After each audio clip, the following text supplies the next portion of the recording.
Kaum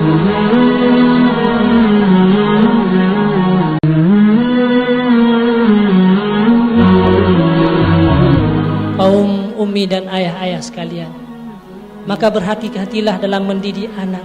Hana arti kesuksesan dunia hari ini apabila tidak dibarengi dengan kesuksesan akhirat. Hana arti apa yang dimiliki oleh anak gedanya uronyo apabila dia tidak sukses di hari akhirat nanti. Makanya sebuah kewajiban bagi gedanya uronyo untuk benar-benar kita bawa anak-anak kita kepada tempat-tempat kebaikan. Mena pengumuman uronyo naik pulau saka murah. Menyata belau si kilo ibi 27 kilo. Nyan mandum gedanya masyarakat hadir. Anak kita dalam gendongan kita bawa. Kami anak dalam yang mentang dalam ayun supaya mendapatkan saka murah. Ibu tablo si kilo, ibu belau ibi 27 kilo. Tengok sibuk gedanya lamblang bedah berangkat untuk ke Melasah karena nak saka murah uronyo. Biarpun kita berantri sampai 1 jam 2 jam, tapi hanya untuk mendapatkan satu saka murah.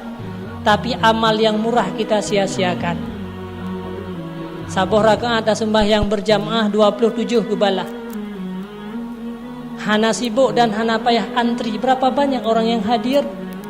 Adakah kita membawa anak-anak kecil kita dalam gendongan untuk hadir ke majelis-majelis ilmu, ke tempat-tempat sembahyang uronyo?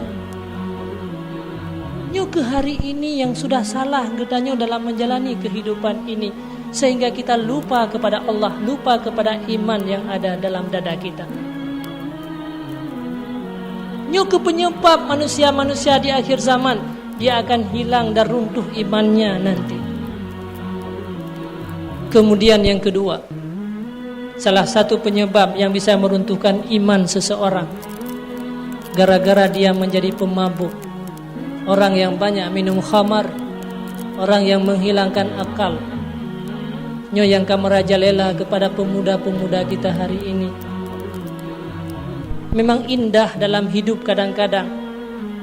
Di saat gedanyo tak hilangkan akal gedanyo, di saat gedanyo tak lakukan perbuatan yang keji. Tapi ingatlah, efek daripada perbuatan gedanyo akan menjurus kepada kekufuran. Akan hilang iman yang telah lama dititipkan oleh Allah. Akan hilang iman yang na dalam dada gedanyo gara-gara le gedanyo minum khamar ataupun menghilangkan akal, sabu-sabu dan sebagainya hari ini. Nyoku yang harus gedanyo waspada uronyo. Hanya berdoa kepada Allah, walaupun uronyo kadang hana kenang anak gedanyo. Apabila kita tidak menjaga anak orang, pada satu saat anak gedanyonya juga akan kenang. Uronyo gedanyo hanya bisa menonton orang lain,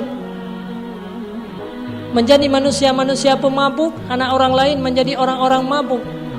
Tapi ingat, satu saat akan menimpa anak kita sendiri kalau kita tidak benar-benar berlindung kepada Allah dan menjaga lingkungan kita semua. Nah, sebuah kewajiban.